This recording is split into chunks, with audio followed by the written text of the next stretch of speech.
So a couple years back, I went to see Paul McCartney in concert. It's a fantastic concert, by the way. And about halfway through the set, he walked out on stage carrying his acoustic guitar on his back. And he walked up to the microphone and he asked if there was any guitar players in the crowd. And as you would imagine, probably at least like 1 out of 5 people in the auditorium jumped up and down and said they were. And I think a lot of them figured, this is their chance. Paul McCartney was going to call on them to come play a song with him on stage. He said, "I bet a lot of you guitar players know how to play this next song I'm going to play." And then he paused and he said, "But let me tell you something, you're all playing it wrong." And then he proceeded to play Blackbird, and everybody laughed. I thought it was pretty funny. And I remember thinking to myself, well, yeah, I bet a lot of people are playing it wrong, but not me. I'm playing it right. I'm sure of it because I learned it from an official Beatles songbook, way back in the day, and I've played it a long time. I'm positive I'm playing it right. And I was playing it something like this.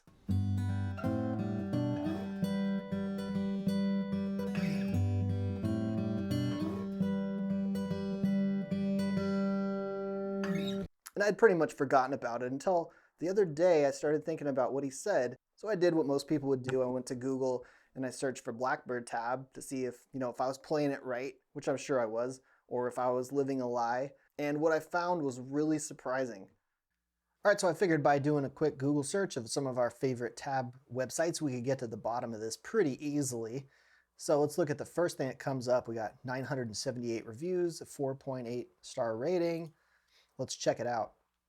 So you can see right here that on this section, I think this is the part that's really in question here. We got a 10 on the A string, a 12 on the B, and then we're going to the G string open, and we're playing back and forth between these open strings. And that's pretty much it. That's what I've always learned. And that's, like I said, I learned it from an official Beatles tab book, and that's exactly how I learned it. Well, let's continue on. Let's see if we can get to the bottom of this. Here's version 5. We've got even more reviews and even a higher rating. So maybe they fixed something here. But if we look, we can see that it's really right here showing us the same thing. We got these two strings together, the A and the B, and then we're going to the G, and we're just playing single strings. And that's exactly how I've always learned it. Now, if we continue on, I find sometimes Songster, has slightly different variations. So maybe on Songster, we'll be able to kind of get to the bottom of this. But if we look, really the same thing. It's this section here, exactly the same thing. We're playing each string one by one. Looks like there's really no question. The one thing that I did find, and I thought for a second, maybe this is what Paul McCartney was referring to, is under this A7 chord here. If you notice, they got these two notes. You got this 4th fret on the A, 3rd fret on the high E string, which is different than the other two tabs. If you notice back here on this All Your Life section, it actually shows this is this 7 and 8. So definitely a different chord here that they're saying. Like I said, I kind of thought maybe that's what Paul McCartney was referring to, is that chord. But if I continue on, you can see there's pretty much a consensus that this is how the song goes. Here it is again. Here's that section. There's really very little question about this. And you can see, okay, here's that All Your Life chord, the A7 chord. There it is again. So you can see there's a little bit of discussion about what is the correct chord here. But it looks like other than that, it's pretty much all the same. So by this point, I'm pretty convinced that that's the correct way to play it. But I thought really quick, I'll watch a video of him playing it to see if we can really get in on his strumming hand and see if that is exactly what he's doing. Thank you. Thank you.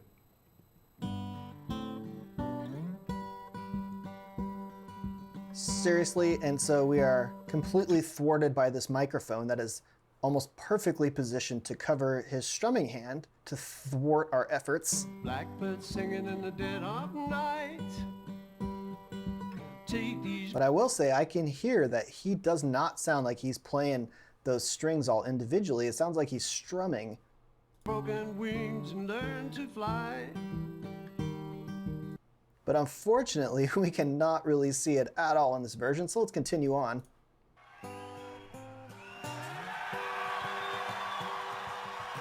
And yet again, the camera moves in just such a way that we cannot see his strumming hand. Blackbird singing in the dead of night. Ah, but very clearly right there, he is not picking with his middle finger. He is definitely strumming with his pointer finger, and then he's plucking the lower strings with his thumb. broken wings learn to fly. Let's see if we can get even closer. And let's even slow this way down to really be sure.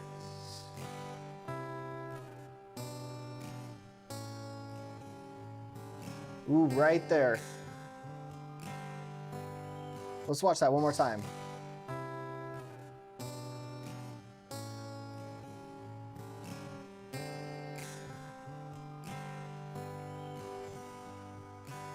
So coming from me, somebody that has played guitar for a long time and used internet tabs for basically their whole life, I know that a lot of tabs are not accurate. So that's not a surprise. But I will say that I am surprised that basically every single tab that I looked at on the internet was wrong. And they were all saying the same thing. And watching Paul McCartney play it live there on video, you can clearly tell that that's not what he's doing. So let's zoom in and break down what I think I can see from the video of him playing. So I'm going to put tabs for what I think is the correct way to play this down in the description below if you're interested in that. But let's look first at what the internet would tell us, which is something like this. Notice how every time I play the B, I'm using my middle, and when I play the G, I'm using my pointer, and they're always separate. And when I move up here, I'm doing something similar. It's all picked and it's all single notes. Now clearly when we watch Paul doing it, he's doing more like this. And what we're doing is we're playing the thumb and the pointer at the same time. And that's like an up strum with the pointer finger. And then he's going to go down with the pointer finger and strum what I see as the G and the B strings at the same time. So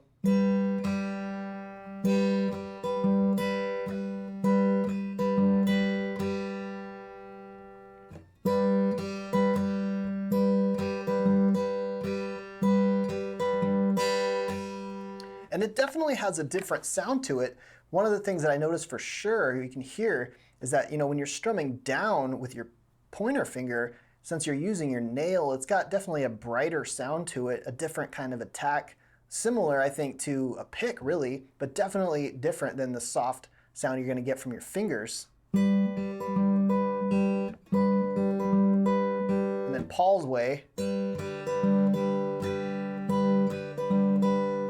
And really, anytime that pattern repeats in the song, which is really throughout the whole song, you can see that's just what he's doing. He's playing these strings, and then anytime he's playing that G and B back and forth, it's really together, and he's strumming it with his pointer finger.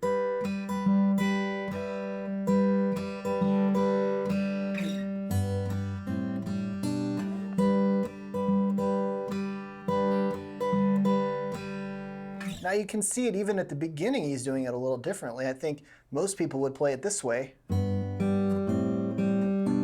Still with that 3-finger approach, but like I said, you can see clearly if you watch Paul playing live, that's not what he's doing. He's only using 2 fingers, and he plays these 2 strings together, and then when he hits that G, it's down with his pointer finger, and it sounds brighter because he's using his nail. And now to clear up one more thing, which I've seen a lot of variations of online, and it's what I call the all your life part. So when he's playing this part and he says all your life, a lot of people will play it this way. Like that, all your life, like that. But again, if you watch Paul McCartney doing it, he is not playing this chord there at all. What he's doing is this. And I did see this chord clearly in at least one of the tabs, but most of them are wrong on this part as well. So this chord, instead of playing the 7 and 8 on the A and B strings, that really should be here, which is 4th fret on the A string, 3rd fret on the high E string.